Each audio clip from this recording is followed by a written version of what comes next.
Bueno, nuestro programa de hoy, bienvenidos a todos, va a realizarse en Valladolid. Concretamente vamos a estar con el padre dominico José Luis Gago, que además de su faceta de predicador y de dominico, tiene sin lugar a dudas una vida sumamente interesante en el mundo de la comunicación. Vamos. Yo creo que tengo que salir yo a saludarte, ¿no? Porque si no, tal? Lo contrario parecería. ¿Qué tal? Muy bien, ¿y tú? De verdad, un placer, José Bueno, Luis pues Gago. sí, imagínate para mí. Hayas recibido en estas inmediaciones fantásticas. Singulares, ¿no? Singulares. Miremos sin para duda, donde miremos. Si miramos la hacia la fachada izquierda, de San Pablo, digamos, en fin, una plaza emblemática en la ciudad de Valladolid y un personaje, decían los telespectadores, de sumo interés y que nos apetece muy mucho pasar el día contigo. Pues muchas gracias. Así que, yo feliz y mi comunidad de dominicos también. ¿Qué te parece, José Luis, dime. si damos una vueltecita por esta plaza? Perfecto. Por la fachada de San Pablo, por este fantástico colegio, en fin. Y luego entramos en Muy bien, las puertas están abiertas, la plaza también. En el convento. De manera que si quieres, damos una vuelta por aquí. Y te cuento, por ejemplo, que estos terrenos ahora mismo están acotados para San Pablo, pues estos dos edificios que están a fondo, pero este Instituto Zorrilla, hasta lo que llamaban antes desde la Cascajera hasta San Benito, eran terrenos de los dominicos, porque los dominicos estamos en Valladolid desde el año 1216 que ha llovido, han pasado muchas cosas. La veteranía de los dominicos en Valladolid. Bueno, pues vamos a ir, que además nos favorece el tiempo, cosa extraña. Sí, que hemos tenido un invierno crudo y largo, pero ahora la primavera nos va a facilitar esta entrevista. Y vamos a, pues abundar un poco, si me lo permites, José Luis, en el pasado, en el presente, en lo que está haciendo ahora el padre José Luis Gago y en lo que acontece próximamente, ¿no? En los planes que hay de futuro. Por ejemplo, en la actualidad, ¿qué es lo que estás haciendo? ¿A qué dedicas el tiempo libre? Bueno, primero tengo y el no libre. Que partir de mi situación, ¿no? Mi situación ahora es de jubilado, que es una situación, si se sabe aprovechar, estupenda. Estupenda, yo tengo una magnífica, magnífica. Pero nosotros los frailes y los sacerdotes no nos jubilamos nunca. Yo creo que la edad la da la salud. Como tengas salud puedes llegar a los 100 años. Mientras que si no tienes salud, pues no puedes partir. Claro. Entonces yo me encuentro en condición de jubilado civil, digámoslo así, puesto que ya dejé las empresas, la COPE sobre todo, y en Televisión Española, donde he trabajado, y en la Universidad de Madrid un poquito también, y estoy aquí en Valladolid porque el año 1970 me eligieron prior, los frailes no tuvieron peor solución que contar conmigo, y estuve prior aquí 5 años, y después pues ya me he quedado aquí, de fraile común, ¿no? Lo que hacemos los frailes aquí, fundamentalmente, los de San Pablo y San Gregorio, y aquí habría que hacer otro pequeño paréntesis, y es que hemos sido 2 comunidades hasta el mes de octubre, y ahora somos una única comunidad jurídicamente y comunitariamente, ¿no? Y es entonces, al ser una comunidad mayor, pues que antes éramos 8 en San Pablo y 11 en San Gregorio, pues ahora somos una única comunidad y cada comunidad tenía sus propias actividades. Los de San Pablo, que es lo que yo más, la época, digamos, de San Pablo que más conozco y en lo que nos seguimos manteniendo, es en torno a la pastoral en la iglesia. Para nosotros es el eje, estamos al servicio de los cristianos, los católicos, de toda persona que quiera acercarse a nuestra iglesia, como religión católica, pues dedicados a los sacramentos, a la celebración de la Eucaristía como celebración base de la vida espiritual y de la misma vida comunitaria, a través de la Eucaristía, del sacramento de la reconciliación, y luego pues la atención a quien viene a nosotros confiando en que les vamos a poder dar un poquito de esperanza, que es lo que podemos hacer, ¿no? De esperanza y de la gracia de Dios. Y luego en esta comunidad completa pues hay también otras actividades. Por ejemplo, pues Padre Tello tiene una fundación social, Obra Social San Martín de Porres, dedicada más expresamente a los inmigrantes, les ayuda, les orienta. Sí, que luego cada uno tiene una actividad donde desarrolla. Exactamente. Luego hay los de San Gregorio, que antes eran de San Gregorio más específicamente, tienen actividades más de tipo de pastoral de otra índole. Por ejemplo, pues mucho en torno a la familia, un instituto de familia, un instituto de filosofía. Bueno, pero además de esas actividades, José Luis, personalmente tú, aparte de lo que es la predicación y toda esa esas facetas lógicas por ser dominico que nos comentabas. ¿A qué dedicas el tiempo de que dispones al margen? Bueno, pues la vida de comunidad está muy bien estructurada y marca un poco la vida de cada uno y de cada comunidad, ¿no? Y luego, claro, hay tiempos libres que los dedicamos al estudio. El estudio es un elemento fundamental en la orden, para la predicación de mil diversas maneras. El estudio no es solamente estudiar teología, que eso lo hemos hecho... Tú has escrito un libro. Sí, tengo unos cuantos. Unos pequeños libritos, luego te los enseñaré. ¿Cómo es? ¿Mini homilías? Miniaturas del Ángelus, de la época que estuve en la COPE. Sí. Unas mini homilías, unas pequeñas biografías, bueno, pequeñas cosas insignificantes, pero que son, curiosamente, hago un paréntesis, son cosas escritas para la radio. Porque yo distingo... Siempre te ha acompañado la radio. Claro, yo distingo la literatura o la escritura para un medio escrito, sea periódico, sea libro, que lo que escribes para la radio o para la televisión. Lo que escribes para la radio... No tiene nada que ver con el papel, el ritmo. Exactamente. Incluso la actitud tuya, dices, esto se escribe para que se divulgue, no importa aunque no se imprima. Yo tengo esa conciencia, ¿no? Bueno, pues eso es un poco... Y yo ahora, como estoy en unas circunstancias así un poco... Bueno, estás un poquito delicado, vamos a decir, ¿no? De pues salud. Tengo más tiempo libre. Pero tienes muy buen aspecto. Sí, gracias. ¿eh? Sí, gracias a Dios si así te encuentras por dentro, me voy encontrando mejor. Seguro. Entonces, que yo ahora pronto. me dedico mucho a cosas que en otra época pues, se podía hacer menos intensamente. Pues a la literatura, a leer. Estoy leyendo libros.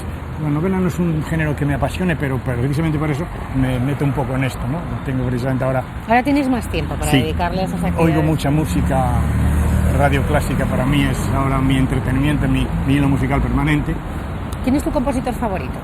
Hace poco estábamos con Antonio Colinas y nos hablaba de Bach. Sí, ¿Para ti? Claro. Claro, es que ha dicho... Bueno, es que yo tengo un sobrino además que es compositor de música contemporánea. Pero quitando al sobrino... Sí, efectivamente, y de música contemporánea además. Claro, ¿sabes? De la clásica, ¿te gusta el barroco? Sí, ¿te gusta? Sí, el barroco es... También te decantas por Bach. Sí, sin duda. Y oigo, pues eso, mucha música y luego escribo. Además, hablando de música, yo sé que el órgano es una pieza también importante. Sí, también presto una pequeña atención pastoral en la iglesia, tocando el órgano. Creamos aquí un pequeño coro de personas que vienen, no profesionales que vienen a cantar, sino gente que viene a celebrar la Eucaristía o cualquier otra paraliturgia y canta, se incorpora cantando. Y yo desde este momento, queridísima Cristina, te invito a que en un momento determinado, si me dejas hueco en tu programa, te haga una demostración de lo bien que acompaño yo las canciones, porque yo no soy organista, yo no soy buen organista, pero sé acompañar el Pangelingua. Pues de acompañamiento haremos. Sí. Poco, por supuesto que lo intentaremos. Sí, y luego pues tengo una colaboración ahora mismo en Radio Nacional también, una semana al mes.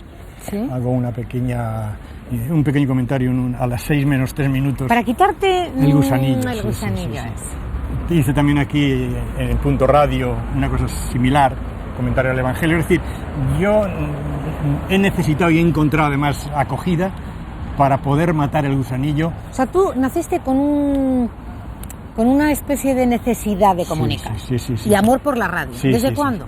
Pues desde... ¿Tú eres de Palencia? Yo nací en Palencia, en la calle de los Pastores, número 33. Aprovecha para recordar. Sí, con mi Cristo del Otero. Efectivamente, y saludar a tus paisanos. Sí.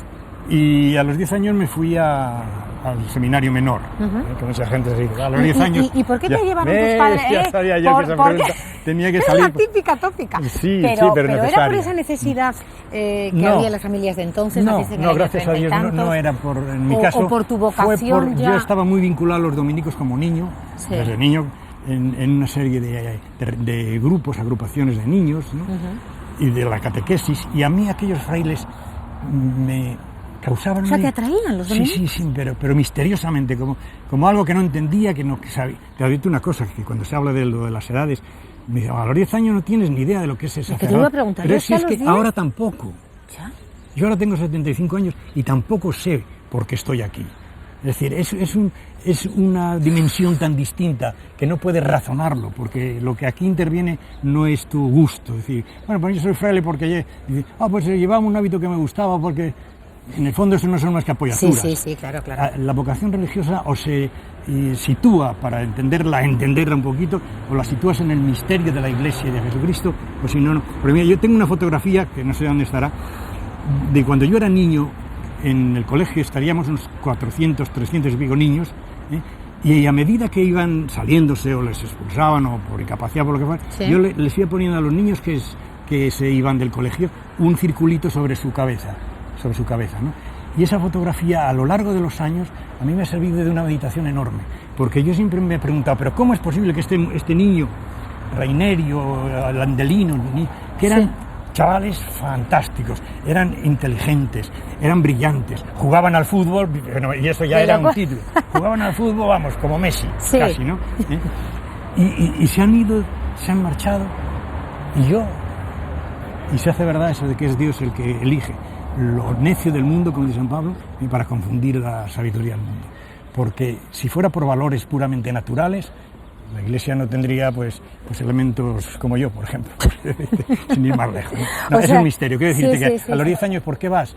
Bueno, hombre, te apoyas en, pues me gusta, y ya mis padres decían... O sea, tú fue al contrario que, claro. que en otros casos yo no sé cómo se habrá dado. Sí, pero normalmente parece que en esos años, ¿no?, donde había grandes dificultades y cuando eran muchos hijos, tampoco era el caso de tu familia, que eres 4. No, pero bueno, cuando había muchos hijos... ¿Sabe lo que nos cobraban en aquel colegio? Estoy hablando del año 1945, una peseta al mes.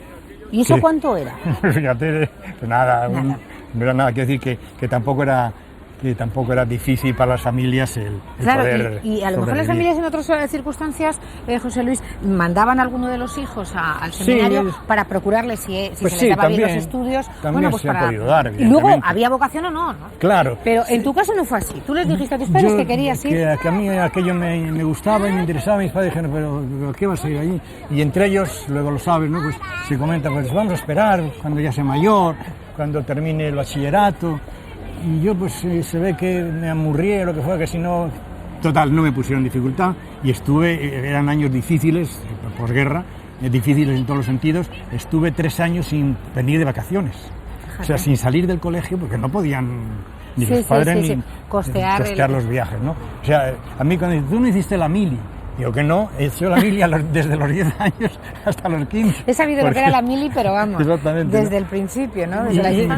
Me planteo a mí mismo esto, si yo no hubiera sido dominico, no es que yo haya llegado a ningún sitio, entiéndeme, Cristina, pero no habría tenido el recorrido, la trayectoria que, por la gracia de Dios, he tenido dentro de la orden. Por la libertad, la facilidad que te han dado en todo aquello que creía la orden que estaba puesta al servicio de la causa de la predicación, ¿no? Unas facilidades enormes, es una orden para estar enamorado de ella, desde luego. Y eso pues estaba... Ha sido un poco eso, los comienzos de cómo entraste en los dominicos, del seminario, estudiaste teología, ¿te fuiste a Roma también? Sí, estuve un año estudiando para maestro novicio, que es muy curioso, porque corría un poco la voz y la experiencia de que los que estudiaban para maestros, ser luego maestro novicio, luego ninguno llegaba a ejercer. O sea, que tú tampoco yo no pasé de pedagogo de los estudiantes y de los novicios. ¿Y volviste a Palencia? Volví a Palencia, sí. Fue mi primer destino como pedagogo de los novicios. Y allí pues ya... ahí ya también la radio. Aprendí, siempre a caballo. Allí en la radio, claro, lógicamente no teníamos emisoras todavía, la cadena COPE, pues eran colaboraciones que yo hacía en La Voz de Palencia, que me dejaban el último microespacio que se cerraba a las 12 de la noche, pues yo decía unas palabritas allí, así muy... Pero el gusanillo ya estaba. Venía operando de estudiante. Latente. Claro, porque el primer contacto que tienes con la radio, con el mundo de la radio, con la artesanía, porque en aquel momento además era artesonado de la radio, ¿cuándo fue? Pues estudiando filosofía. Es decir, a los 18 años teníamos formábamos un grupo que montamos una academia de radio. Había otras academias de literatura, otras academias de arte, academias de deporte, tal, ¿no? Y un grupo con un chico de Madrid que fue luego el primer director general de la cadena COPE, montamos una academia de radio y con un Telefunken inmenso que era de hilo además, aquellos, y con un pick-up, pues hacíamos adaptaciones de Rabindranath Tagore, de Alfonso Sastre, hacíamos nuestros pinitos literarios y nuestros guiones radiofónicos y nuestras despertadas, tal. Y eso ya pues te da, aparte de la afición, te crea también un poco la sensación de que hay un grupo de frailes que si algún día salen a predicar ante un micrófono sabrán un poquito más, ¿no?